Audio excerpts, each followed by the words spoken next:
Holy shit. Just got the boat back to the ramp. Ran out of gas making this video for you guys. Share it, like, and subscribe. If I get 500 views on this video and 15 likes, I'll go pick up 100 pounds of trash. How about that? 100 pounds in big old construction bags and throw it away.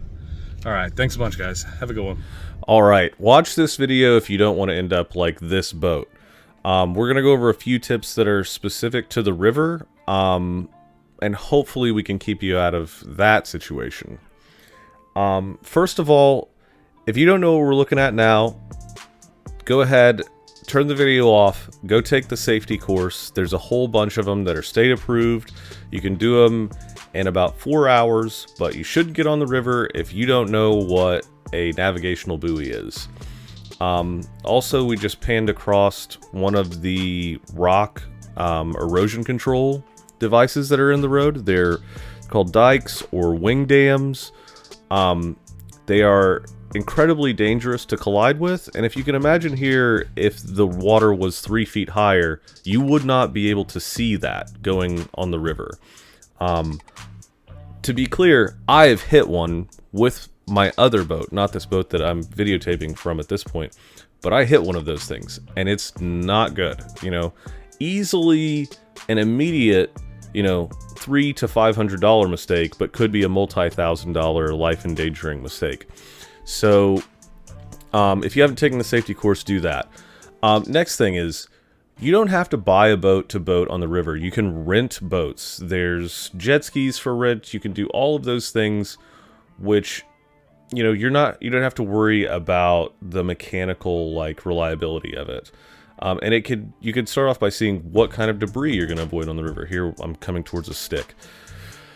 The thing you're going to want to do, though, before you rent anything is look up a navigational chart. Learn how to understand it. After you've taken the safety course, you'll be able to read these pretty effectively. So here you just type in navigational charts Mississippi, pull up the first link. You're going to go down to the one that says Grafton, and I'm making this easy for you. You go down to charts, it's like 120, 119, and 121 are the most relevant for the area north of St. Charles, around the Portage de Sioux area, all kind of like from Alton north. Here you'll be able to see where the erosion control structures are placed, as well as where the cross channels are, and get an idea of what this looks like before you approach it.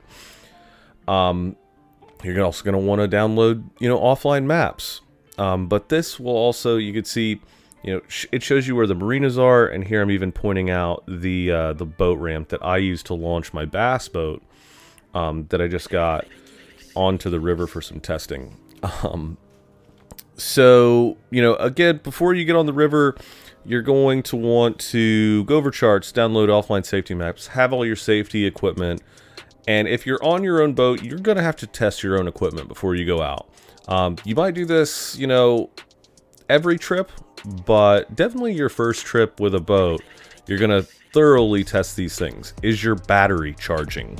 Is your bilge pump working? And is your engine overheating? Also, you want to make sure of the quality of your steering, throttle, and shift cables as well. All that's pretty simple to do. You test them right near the boat ramp before you leave the kind of like safe zone where you can easily get back to your vehicle and put the boat back onto, you know, onto land. Testing your battery charging can be done with a multimeter. It's pretty cheap, 20 bucks. Bilge pump should be very easy to test. If you don't know how to, look it up. I'm not going to go through it here. Engine overheating, let the engine sit and idle for 20-25 minutes. You know, by the boat ramp, you know, docked up. There's docks there, you can tie it up. Just let it sit there and run. Don't do anything.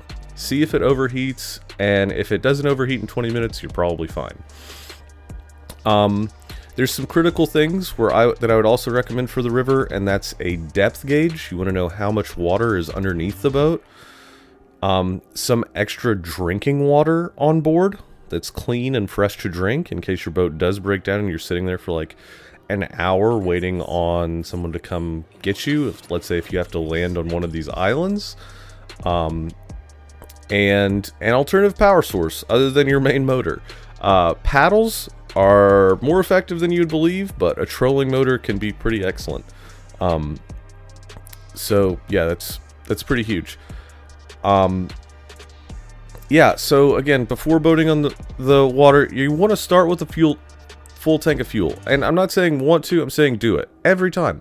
Start with a full tank of fuel. While I was taping this video, I ran out of fuel on my way back to the boat ramp. I can't stress how much that is important. I had to paddle and use a trolling motor to get back. It was rough. Here's a cross channel, and guess what? They all look the same way. There's no signs. It's just verifying the importance of the charts. Here's another one of the marinas that has a fuel dock. Kind of just showing you guys that a lot of these look pretty similar. Now, when you're actually on the river, you're going to want to do a few things. First, be aware of your surroundings. Take it slow. If you're not super accustomed to the river and traffic, take it slow. No one's going to fault you for being slower than everyone else. There's barges, though. There's traffic, and you're going to want to be aware of all of it and stay out of its way. When you leave the boat ramp, an easy thing to do if you don't know like which exact direction you want to go, always start by going upstream. You can always turn the boat off and stop if you lose your bearings, and you'll be drifting back to where you came from. It's always a fantastic thing. Not to mention if you have mechanical problems, much easier to get back to the boat ramp if you're just drifting downstream. Yeah, let me see if I've gotten everything here. Looks like it, yeah. So, just some more shots here. Big wakes off big boats. Don't leave your trash on the beaches. This is like some abandoned stuff, and have fun. This is me literally racing a Tri-Toon. They were giving it all the scoot, and I was not keeping up with them at all. They were actually outpacing my little bass boat with a 65 horse motor on it. But yeah, it's actually a really fun time on the river, and rarely do you have a bad time. So go out there and have fun.